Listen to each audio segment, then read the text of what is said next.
Good morning, everyone, and welcome to the House Appropriations Subcommittee on Higher Education and Community Colleges. Clerk, can you please take the roll? Yes. Chair Stuckloff. Present. Representative Morgan. Present. Representative Weiss. Here. Representative Price. Here. Representative Skaggs. Here. Representative Kuhn. Representative DeBoer. Here. Madam Chair, all members are present. You have a quorum. Wonderful. Okay, Representative Weiss calls a motion to approve the minutes from the subcommittee on March 7th, 2024. Minutes are approved without objection. Here today we have to present Rob Mass and Michelle Richard from the Department of Lifelong Education, Advancement, and Potential, shortened to MiLEAP, one of the departments that I personally am most excited about. So thank you both so much for being with us today. Good morning. Thank you so much for having us. It's a real honor and a pleasure to be in front of you today to be able to give an update on what MiLEAP is up to, dig in specifically into our work in higher education, and just begin a conversation with all of you about how we build on some of the momentum that we have in this state around increasing attainment, supporting prosperity for people all across the state. When MiLEAP was created in July of last year, when it launched in December of last year, our focus has been very clear. How do we make sure that people all across the state, regardless of how old they are, regardless of where they live or how much money is in their pocket, that they have a path to prosperity that includes early learning, education after high school, and powers them into prosperity? We are so delighted to be working on this big charge alongside several other state departments. We always talk to stakeholders and say, if you're working on a problem you can solve alone, it's too small. Let's continue to think bigger. And so we are charged with really thinking deeply about what is that preschool to post-secondary to prosperity pathway for Michiganders all across the state, and how are we doing that in close collaboration with LEO, with MDE, with MDHHS, with to make sure that we are partnering at the state level as effectively and efficiently as we can. Like I said, we are really focused at all different stages of people's lives to make sure that their educational opportunities in front of them aren't limited by how much money they have or the options that are available in their local community. And so to me, there's nothing more powerful than thinking about the people in our state who are at different phases. And so I've snagged a couple photos from colleagues and friends across the state. We are thinking about what is happening for our littlest Michiganders before they're hitting kindergarten. How are we supporting families when things don't quite go as planned and their children aren't meeting their milestones? How are we supporting programs like Squiggles and Giggles, which is who you see on the screen here today, and the high quality early learning that they provide, both in their infant and toddler programming, but also in their pre-K program? How do we continue that support for families? Because we know that childcare needs extend beyond 0 to 5-year-olds. They actually continue into our school age programs. I know I'm here because my kids have a safe place to be, and so many parents in this room and others need those options no matter how old their child is. And so we are also supporting out of school time programming, that's before school, after school, and summer programs, so that not only can parents show up to work ready to be productive, but also we're creating those high quality opportunities for kids so that they have caring adults that are supporting them in their lives right now, but also planning for their future, that they're able to support them getting academically back on track, that they're building relationships with peers. Again, so that when they get to 12th grade and they're thinking about what's next, or when they're 26 and they're thinking about what's next, that they have options that are available to them. That might be at a four-year institution. Rob and I are proud SVSU alums, so I picked a picture from our friends up in Saginaw today. But regardless of which campus that students choose, and whether that's a more traditional 2 or 4 year experience, or it's returning to one of our tribal or community colleges later in your life, that we're supporting all of those opportunities with affordable tuition, and that we're supporting activities that drive student success.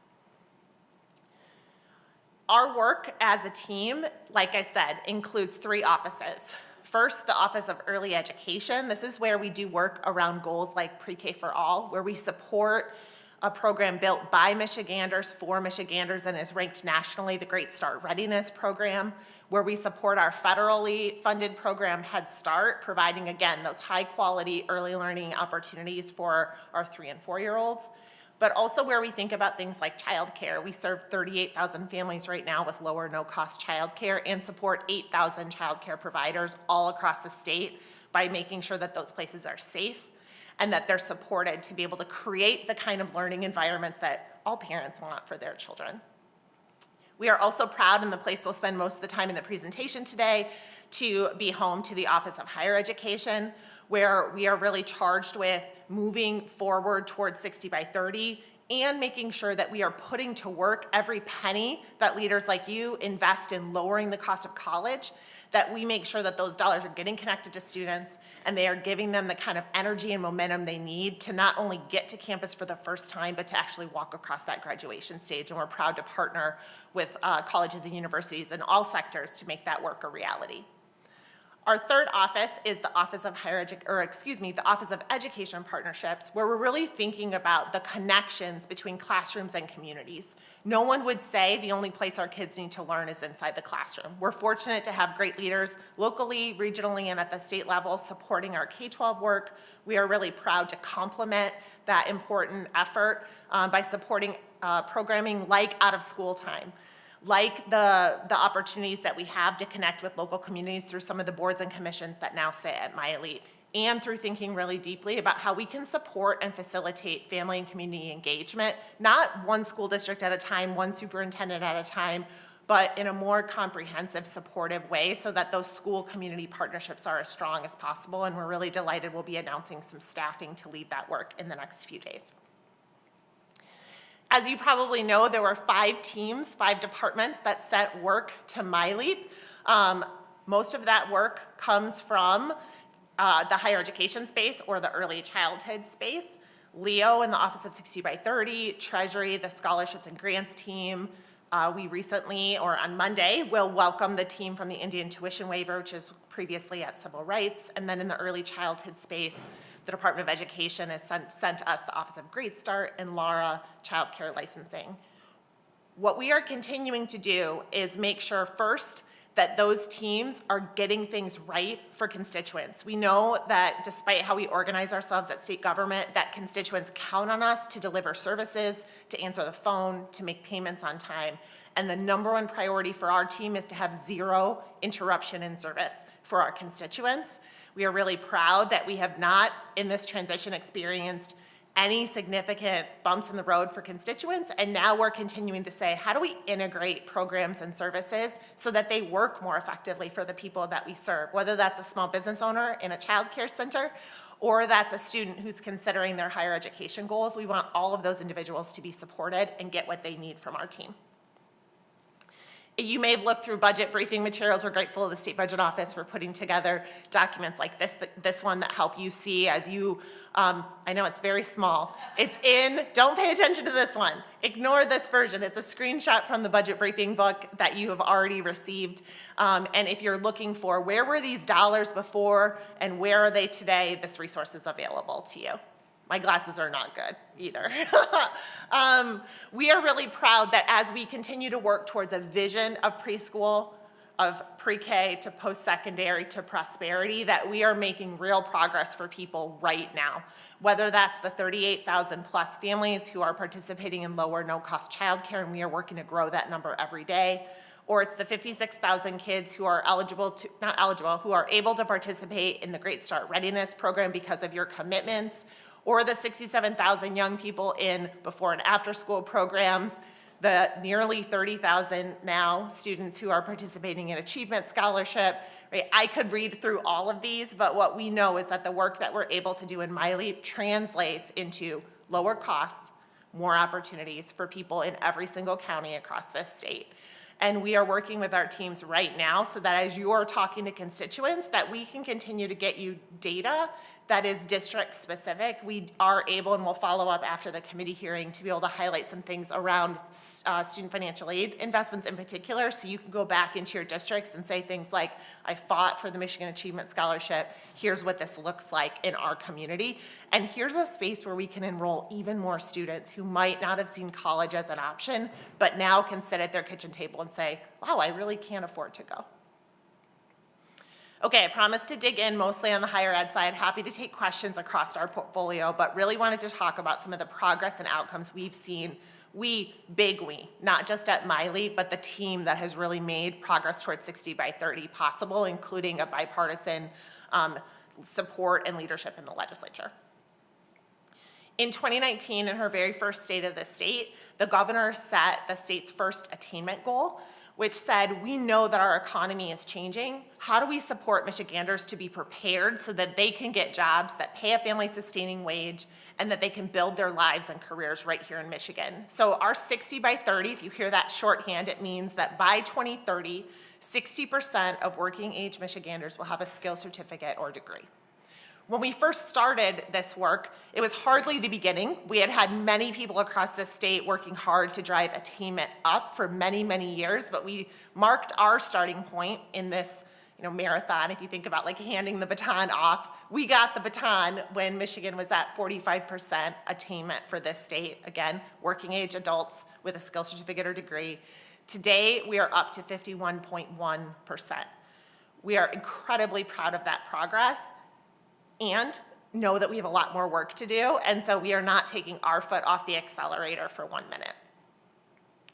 We are proud that as we've made that progress, we have seen a real impact from the scholarship investments that leaders like you and leaders in your seat before you were able to make, things like Futures for Frontliners, Michigan Reconnect, where we are seeing a large number of Michiganders take that first step towards college by raising their hand, starting the application, which we've intentionally designed to encourage people to do when they're considering their options, not when they're ready to go, so that we can support them with our navigators to say, is it the right time?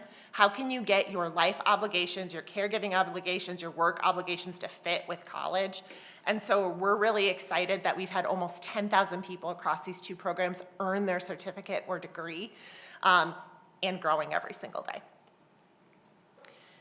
We are also really delighted that as of the latest payments for Michigan Achievement Scholarship, which were just a couple of weeks ago, we've had 27,800 students who are on campus right now participating. And if you are listening to podcasts at Michigan State or U of M games, or hopefully soon when you're driving down the street, you will see outreach around Michigan Achievement Scholarship and FAFSA. I personally make my children stop, pose, and I take a picture with the ads because it is so exciting to see this investment in action, telling people that this is available. It's really hard to make a decision about your future if you don't know the tools that are available to support you. And our team is working as quickly as possible. In last year's budget, you made an investment in outreach and marketing, and we are working to make effective, efficient investments that really continue to tell people this is available, yes, for you, not for someone else, and yes, you have a future at one of our community colleges, tribal colleges, private universities, goodness, I got on a roll, public universities, all of the places that you are thinking about continuing your education, the Michigan Achievement Scholarship can help you get there. And we're really excited because the data that we are seeing from these investments is really successful. I'm not a marketing and outreach person, but they tell me these are really great numbers. And that what we're seeing when we have events all across the state, so we have an outreach team where every single day they're in high schools, they're standing at conferences, they're handing out materials saying, we have tools here in Michigan to lower the cost of higher education. And when we're doing this outreach, we're not just speaking to 18-year-olds, we're also saying, have you thought about Michigan Reconnect? Did you know we have tools that might be available to you? We're trying to use all of those opportunities when Michiganders are spending their time connecting with us to make sure that we're giving them all of the information that's helpful to them. All in, because of course, Achievement Scholarship, Reconnect, Futures for Frontliners, those are not the only investments we make as a state. Over 96,000 Michiganders are being supported right now by state student financial aid. That is incredible. 1 in 5 students, and most of those investments are targeted at freshmen, right? People who are coming from high school into their college education, and those returning adults through Futures for Frontliners and Michigan Reconnect. And so we're really energized. We are going to keep pushing to drive that number up to make sure that when you make an investment in student financial aid, that you see it getting in the pockets of students. It actually works that we send it to their college, but saving them money so that they're not taking loans out and they're able to pursue those goals. I mentioned some of the dashboards that we are pulling together because what we want to do is make sure that we are keeping as close track as possible on how these programs are working, where they're working well, where we have work to do to make sure that they actually help students enroll and help students persist. And so right now you're seeing a snapshot of what we've pulled together, and we've been taking this on a bit of a roadshow to get feedback about what's helpful and what's not. And what you can see is that we're able to provide both statewide data about how many people are eligible, how many people actually enroll, and then letting people break down into communities that matter most to them, whether that's a house district, for example, or a county or an ISD. We are really able to disaggregate some of this data. We can send links to the committee that includes the Achievement Scholarship, TIP, FAFSA completion, and we are in development on a version for Reconnect. So we will continue to keep you updated so that you can see that work in motion. And if you have feedback about how we can either more effectively present the data, or if there are questions you have that aren't answered, we are happy to continue to go back into what we have and make sure that anything that we have is available to you as well. All of that work is now coming to an Office of Higher Education. And I put a construction sign here because there's work that we are doing right now because the teams who came to MiLEAP were doing that work before they came to us. Things like administering our state financial aid programs, leading that marketing and outreach, supporting student basic needs, tracking outcomes. We are continuing to have a conversation among our team with key partners like our legislative allies, like our colleges and universities, like our employer partners, the list could go on, because what we want to do is make sure that we are not duplicating effort that exists somewhere else, that we are adding value that continues to drive us towards the goals that we all have for this state. And so we are being very intentional in what that looks like and making sure we don't lose ground while we are being reflective about our work, but that we're also kicking off things like just next week we'll be starting a basic needs task force, because what we know is that too many students arrive on campus struggling to make ends meet, to put food on their own table, to support their childcare needs, to have housing and transportation. And we actually have some tools in state government that all of you support that we can connect more students to. And so we're taking a deep look alongside many, many partners to be able to say, what can we do more of and more effectively? So when we think about our action plan, what's next? How do we keep driving that attainment goal forward? I am confident we will come to you in the weeks, months, years ahead to continue a conversation, but I want to start with probably the most simplistic summary of what we're up to. First, our goal is to lower cost. What we know is that affordability is not the only part of this equation, but that data is continuing to tell us that parents, students still believe higher education is too expensive. They still think it's out of reach for their family budget. In Michigan, under the governor's leadership, with your tremendous support, we've increased investments in student financial aid by 217% since 2019. That's because we're making a commitment to students in new ways across our existing scholarship portfolio, but also 4 new scholarships that continue to offer new groups of individuals more opportunity in Michigan than they had before the governor took office. Michigan Reconnect, Futures for Frontliners, My Future Educator Fellowship, which is really targeted on our aspiring educators, the Michigan Achievement Scholarship. Together, those investments are changing the conversation about what affordability means. And we are working, like I said, through those marketing and outreach, but also conversations with superintendents, baseball coaches, high school principals, the people who are trusted by kids and families. We're working to make sure they have the information they need to tell everyone they know about the opportunities that are in front of our students today. We've talked about our outreach team a little bit when we're thinking about putting those dollars to work, supporting access, prosperity all across the state. This map is just a quick look at the places where our team has been since September to be able to go out and make sure that high schoolers have a person right there in their counseling office to be able to have a conversation with them about what opportunities exist. We are coupling that with virtual events, with a helpline that people can call us at any time. With marketing, like I said, thank you again for the support. We are seeing such an important response there. And like I mentioned, in partnership with so many people who are already having conversations, we are arming them with tools like, I know Rob shared some handouts that have a lot of detail about the scholarship. We have some that are flashier, but what we know from parents is they want all the information. So we have some handouts that we share with them as well, and we're happy to get you digital copies so you can share those at coffee hours in your newsletter so that constituents can see your leadership on this issue as well. Of course, if all we're doing is getting students on campus, that is simply not enough. We are also supporting student success hand in hand with our colleges and universities. We are grateful for the investments that this legislature has made in supporting student success, some of the first ever investments in things like student basic needs and investments to help our colleges rethink the systems that they have, the products or opportunities that they offer to make sure that they fit with students' lives. Right now, we are awarding $45 million in grant funds that, again, were awarded in fiscal year 25. We're intended to be multi-year, which is why you're seeing them go live right now. And we're working with colleges and universities to say, what are you doing already? How can we support you do more so that the students who are on your campus have the support that they need to graduate? We are also complementing that with investments, like I mentioned, in the Student Basic Needs Task Force. We're continuing conversations around things like dual enrollment.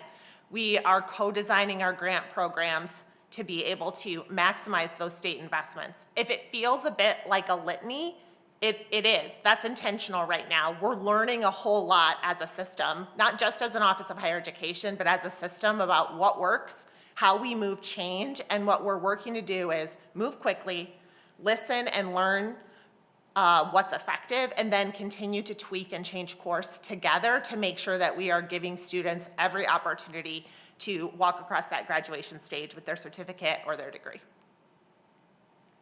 What's next? I'm not going to go into details about the exec rec. You've heard those. I'm happy to answer questions if you have them, but we see some real opportunity to continue to build on this momentum with you through things like the executive recommendation, and I am confident a lot of priorities that you have as well, and we would welcome a conversation about where you see things that are missing, where you see opportunities that we should continue to consider, and how we can continue to work towards the goal of 60 by 30 and prosperity for everyone across this state. We're incredibly grateful for the time and opportunity. We'll leave the slides up so that Rob can get us back anywhere you have questions, but we'd be happy to take any questions you have. Thank you so much. And I just want to add, you know, as someone who came from higher education, I talk about this a lot, who came from financial aid, for so many years we were struggling and working with students to figure out a way for them to graduate with reaching aggregate loan limits, taking out $64,000 in loans. These scholarships that we have been able to produce in just the last few years not only are bipartisan, but when I say they're making a difference, I mean, these are life-changing opportunities. And we all heard some of the incredible stories just last week about how effective these are. So from the bottom of my heart, I appreciate all the work you have done, these committees have done, people in the audience have done to make sure that students finally have an opportunity to get a degree, certificate, or some sort of skilled trade program at no cost to them. So I just want to preface by saying how incredible these scholarships really are. Do we have any questions? Representative Kuhn. Vice Chair Kuhn. Thank you very much, Madam Chair. Just a brief question. I know you went into your engagement strategy. Is it possible for you to provide us the amount that you are spending on your engagement strategy at some point with the, you know, with it broken down by paid search, paid social media, TV, and this, and your visiting group? Of course, we're happy to provide that. In the budget last year, we were authorized to support up to $10 million. I can tell you right now, we are not at that level of investment, but we will follow up with the team and be able to get to the chair and to the committee some additional details about what that investment looks like today. Great, thank you very much. And Of thank course. you, Madam Chair. Absolutely. Vice Chair Morgan? I'm perfectly in between two microphones. I want to make a comment about I really appreciate the approach of not just getting students on campus, but supporting them once they are there. I think that is extremely important, and from what I've seen in the higher ed world, one of the bigger barriers to students completing is not having that support once they're there. So I think that is really great. I'm curious if in the work that's been done so far, we have information from students who are eligible for the program but aren't utilizing it. Do we have any feedback from that at that point? Yeah, so Michigan Reconnect is a great example of that, where we, again, have a very low application barrier because we don't know who's interested. So unlike our 18-year-olds who are all in one place in high schools all across the state, our 21 and up individuals are connected with all kinds of different opportunities across the state. And so we have an easy application, and then we can do outreach to them. Some of the biggest challenges that we see is getting your life to work with going back to school. And so that's one of the reasons why we've prioritized that focus on student basic needs. I think about one of the biggest connections that we see between our higher education work and our early childhood work, for example, is childcare. We have an opportunity in Michigan to provide low or no-cost childcare with our current appropriation, with our current programming, to college students who are returning under Michigan Reconnect. And so we are taking a really close look at how we can make sure that they know that that support is available to them, and how we can activate that. So as they're trying to sit at their kitchen table, say, how can I make these pieces work, that they know all of the tools that are available to them. But everyone's situation is unique, so we certainly hear other challenges. Maybe they're wondering what this means to fit into their work schedule. But this idea of balancing all of their competing priorities is one that we hear really loud and clear. May I follow up? Absolutely. Have you looked at anything to incentivize institutions to assist with childcare? Because when you're taking a class, it's very different than, a 9-to-5 job. You're there for a couple hours or a few hours in the evening.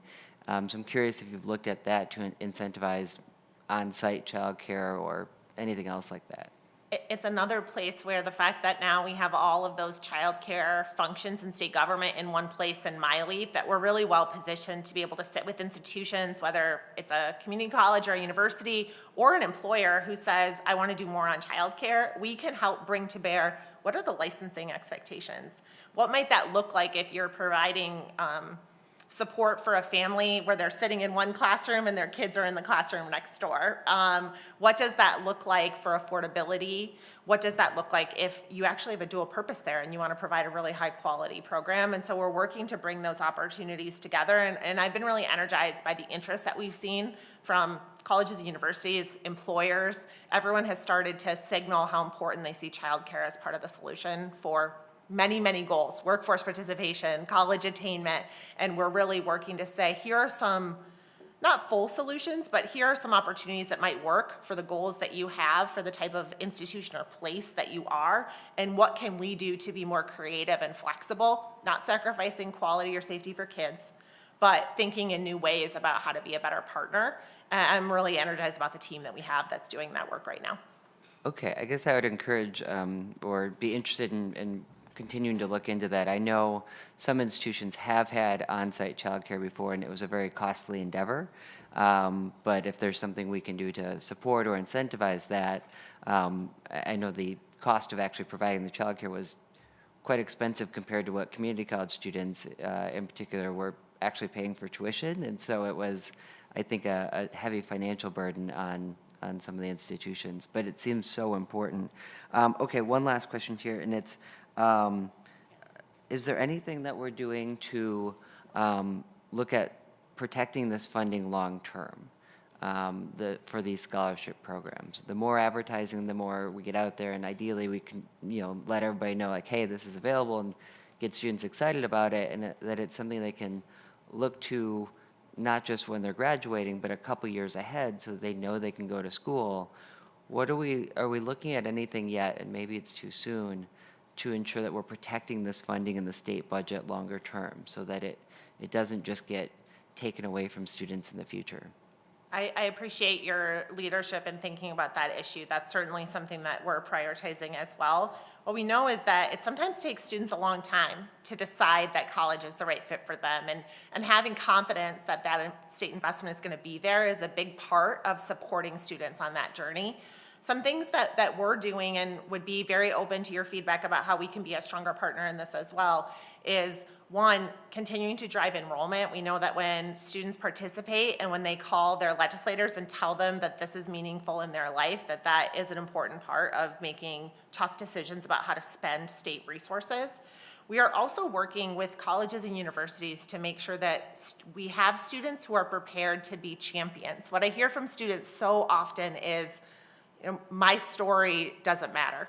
I'm just one person. And so we are working with them to help develop some of their own ability to tell their story and be able to come to hearings like this, which are certainly intimidating if you're, a 19-year-old college student or a 46-year-old college student, right? To be able to come and tell their story in a way that's clear, that's crisp, that reflects the intersection of what the scholarships have done to be able to deliver. We are also working those dashboards are a big part of what we are thinking about for sustainability, because the data we have right now is really focused on access, because many of these programs are relatively new, but we know that the expectation is that not only do we get students on campus, save them money now, but that we also make sure that they have the support they need to earn that degree or certificate, and that being able to show outcomes is a key part of coming back to committees like this one to show success for these investments. Thank you. Representative Skaggs. Thank you, Chair. So as someone who used to live a previous life in academia, I couldn't tell you how excited I am that the governor created this department that's really focused on lifelong learning, and especially at at both sides of the K through 12 space. So I think I'm just going to keep this to one question, although I may just go ahead like Representative Morgan and have three equal two. But my question is, obviously the 60 by 30 goal is extraordinarily important, I think, to everyone. And clearly we've been focusing with the achievement scholarships, the other scholarships that are available on affordability and accessibility and getting people to understand that this is an option for them. And, we've talked at other hearings and here today briefly about the importance of not just starting that freshman year, but getting all the way to cap and gowns. Obviously, to meet the 60 by 30, we have to keep them in the state of Michigan. If we have kept them, if we have educated them and gotten them through to graduation and they move to Ohio, then they have been very successful, and I'm really happy for them as individuals, and I think it's something that we owe the children of our state and the young people of our state. But it doesn't help us reach the goal, because now they are gone, and it certainly, the goal obviously has deeper meaning than just some numbers. It doesn't help us create the kind of state that we want to really be focused on creating here. So does the department have a plan, or is it in its purview to work on retention of these graduates, which we are investing so much to try to create? It's in all of our purview. I think we're never going to meet our population goals unless all of us see that as a core part of our mission. And like the charge that the governor handed to the Growing Michigan Together Council, like she has handed to state departments all across state government, we really see it as part of our mission to be focused not just on preschool, not just on post-secondary, but that prosperity piece of our work. And that includes showing people that they can build a career right here in Michigan, that they can raise their family right here in Michigan, and that those opportunities are attractive to them, that they meet their goals, and that they're investments that support not only those individuals, but that they strengthen our communities all across the state. And that's a big priority. Right now, we're working really closely with MEDC and others on some of the retention strategies that they have. But as we have conversations with our partners, that is a big part of it. When we invest in 4-year-olds, it's about doing right by 4-year-olds and being able to tell parents all across the country who are deciding where to locate that this is a place that invests in your kids earlier than anywhere else. And we're thinking about that on the higher education side. There's certainly more to do, and we would love to work with this committee where you see opportunities to keep pushing that conversation. That's great. I do have a few ideas, and so I'd love to talk after that. We would love that.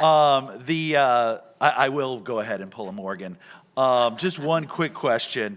Okay, so, I should know this, so I apologize. But looking at the handout, it says that about eligibility for achievement.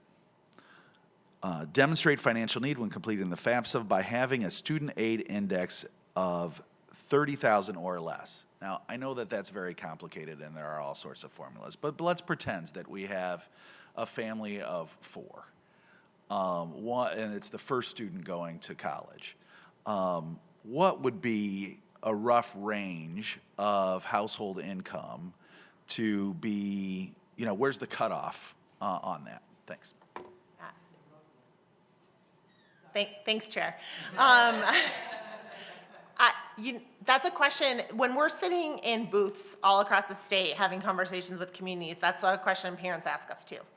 And I wish there was one where there was an answer that is clear and accurate. And the team who knows a whole lot more about financial aid than me tells me, do not give a number. There is not a number that is clear and accurate. And what I will tell you is that when Achievement Scholarship was designed, the goal was to serve 70% of families in the state of Michigan. And so as we have continued to say, is it EFC? Is it SAI? What are the magic financial aid numbers we're using? The numbers right now, as we work with partners like our fiscals and the budget office, to be able to say, when we talk about a 30,000 SAI, 70% of high school graduates qualify under that metric. And I know we can continue a conversation once we have a little bit better data from our federal partners in rolling out the student aid index. We can continue to work on giving parents some anchors, not guarantees, but anchors that tell them, here's roughly what we're talking about in terms of family income. And what we're really leaning into right now is to be able to say 7 in 10 high school graduates when they continue on.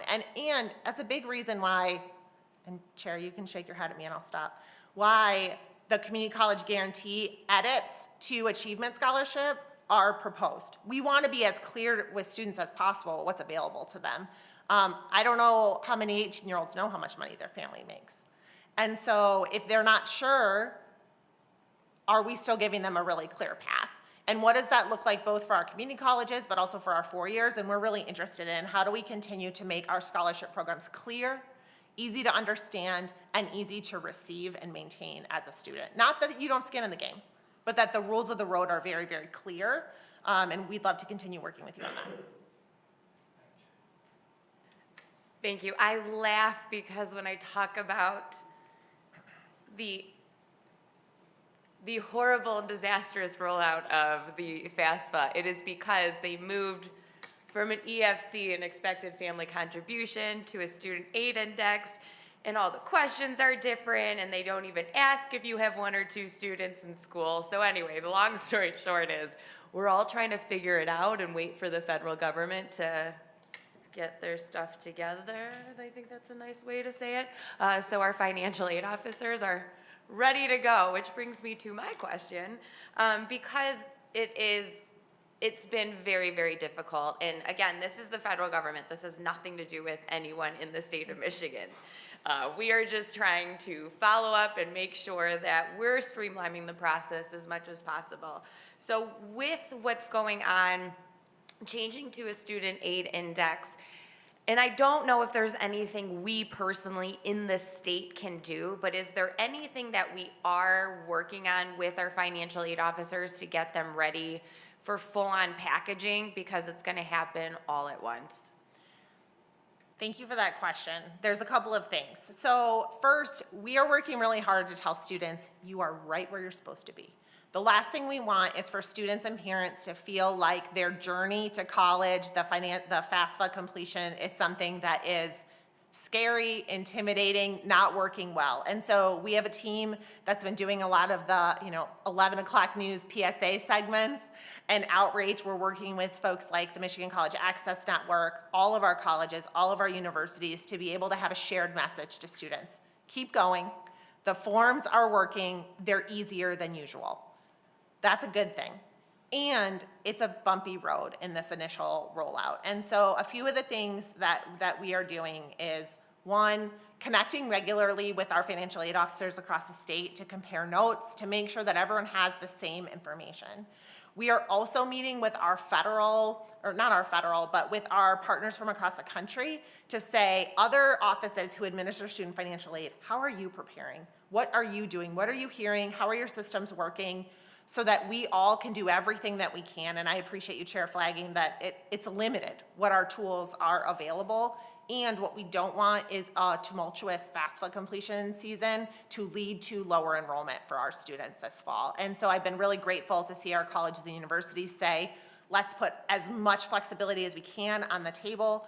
I've been grateful to our partners at, like I said, the Michigan College Access Network, our associations, who have always said, what else can we do?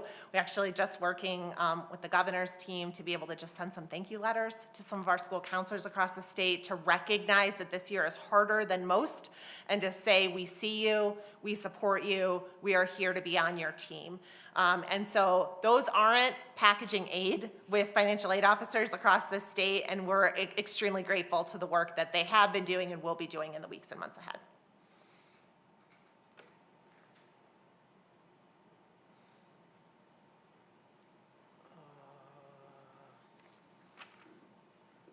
Okay, one more question. Has there been any thought to streamlining the process of determining eligibility for the Michigan Student Aid to align with the process of FAFSA, which allows family to complete just one application to find out what financial aid is available? It's one of the things I appreciate the most about the Michigan Achievement Scholarship is there is no application.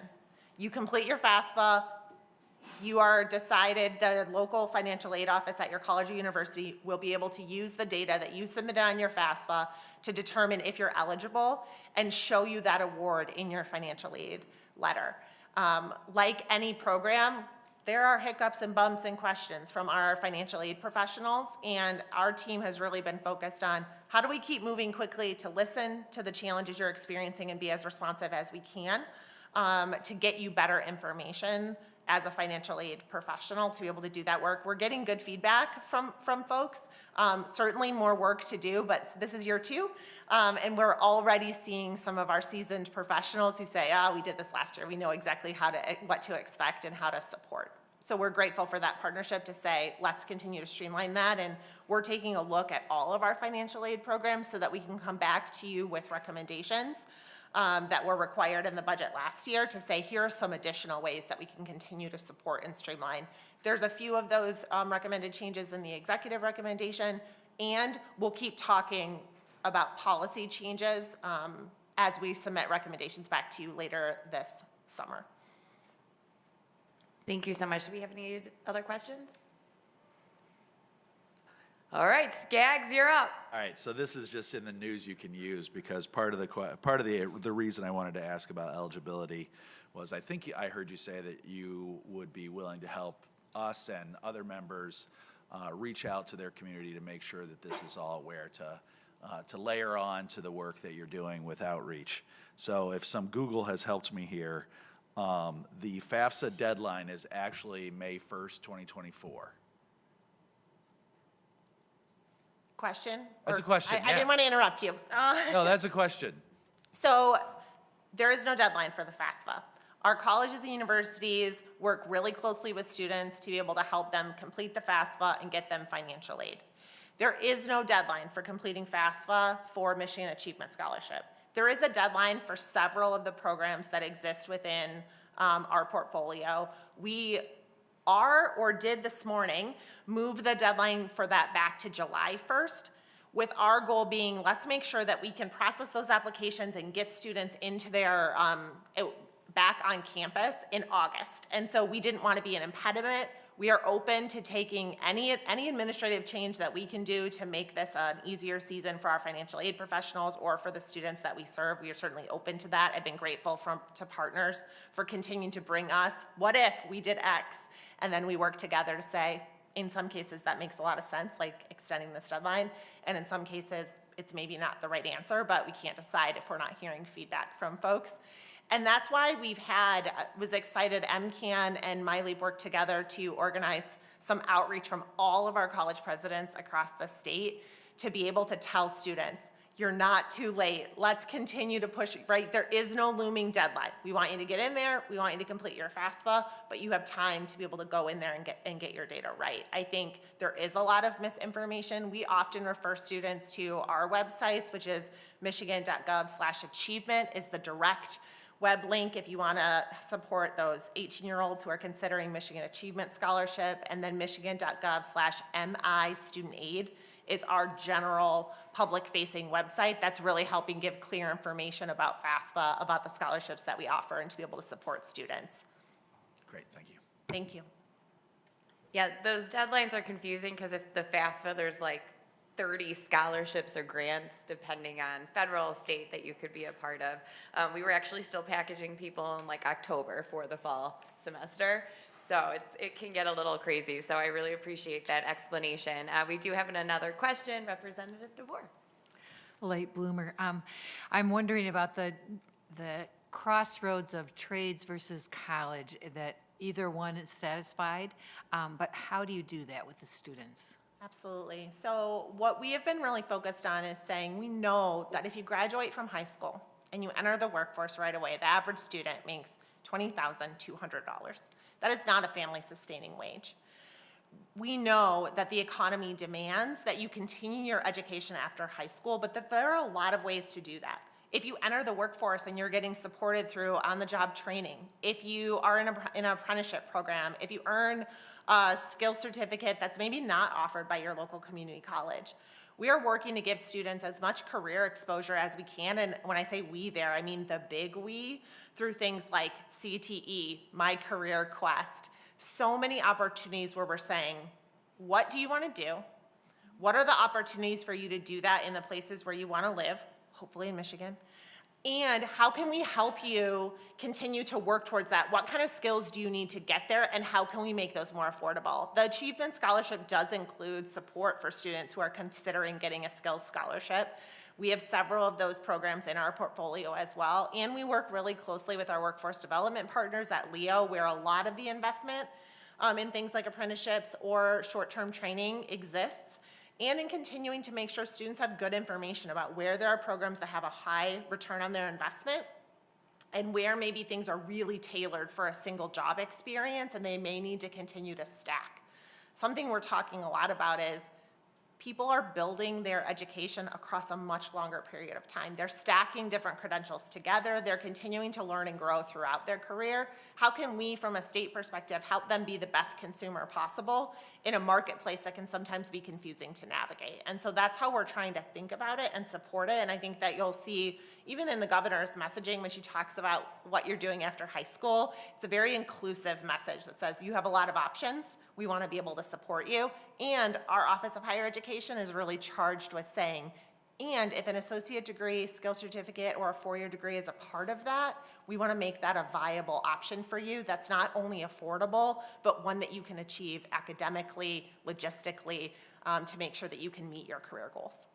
Have we connected with the construction industry and the manufacturing industry with how they can use the Michigan Achievement Scholarship with students and encourage them in those fields? That's a great question. We've been working closely with business to talk about how things like Going Pro plus Reconnect plus Achievement Scholarship can be part of a comprehensive training strategy. And we are certainly open to more conversations with specific industries to say, here's how you knit these things together when you're trying to offer job training opportunities. I know we met with our Michigan Works partners just yesterday, and they talked about how locally that's exactly what they're doing with their employers, is pulling all of these resources together and saying what fits your training need and the specific person that you're supporting and the goals that you have for them longer term.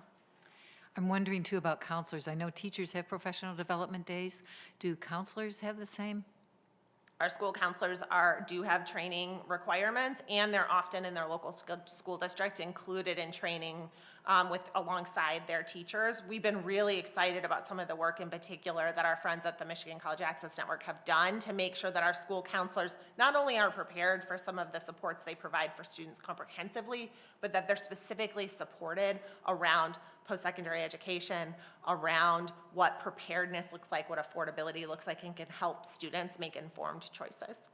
So I think, we've gone so far into college only as a thinking for students that it would really be good if counselors could experience a spectrum of job possibilities and kind of tune themselves to, oh, this student really sounds like they lean toward this type of skill or that type of interest, and get them excited about something that would really fit them better than trying to stick them in something that sounds good and may not really be productive for them long term. When we look at our data about where our students go after high school, we see a large portion of them move on to a college experience, but a large portion of them go on to something else as well. And so that's why we see it as very critical that there's investments in things like career and technical education, that our Michigan Works partners, who I know host days exactly like the ones that you're suggesting for our school counselors. You can't be what you can't see, and our school counselors can't help students explore careers that they don't understand themselves. And so they're trying to give them, whether they're in-person experiences, virtual reality experiences. I think so many of these situations are examples where MiLEAP isn't the hub for the work from a state agent or from a state department perspective, but what we know is that there's no parent or student across the state who cares what the leadership structure is in the state government. They want to make sure that they have options that work for their lives, and that's why we're working really hard to continue to build those partnerships across state government to make sure that those opportunities are available, whether you're 46, 16, at whatever point that you're considering your next steps, that you have the support that you need from the team at the state that's really focused on talent. Yeah, thank you. And those pivot points in a child's life are so important. And when the people understand the child and care about them and can visualize success for them, that changes their lives. So I think that's really important for us to talk with counselors and help them understand the spectrum that's available that wasn't available 10 years ago. I mean, everything is changing so fast. So, and I know they're overwhelmed with everything they have to try to help a student with. But if a student has purpose and vision for their lives, a lot of other things fade away on the road to success, right? Thank you. Could not agree more. Thank you. Thank you, everyone. Seeing no further questions, no absences, committee's adjourned. Thank you.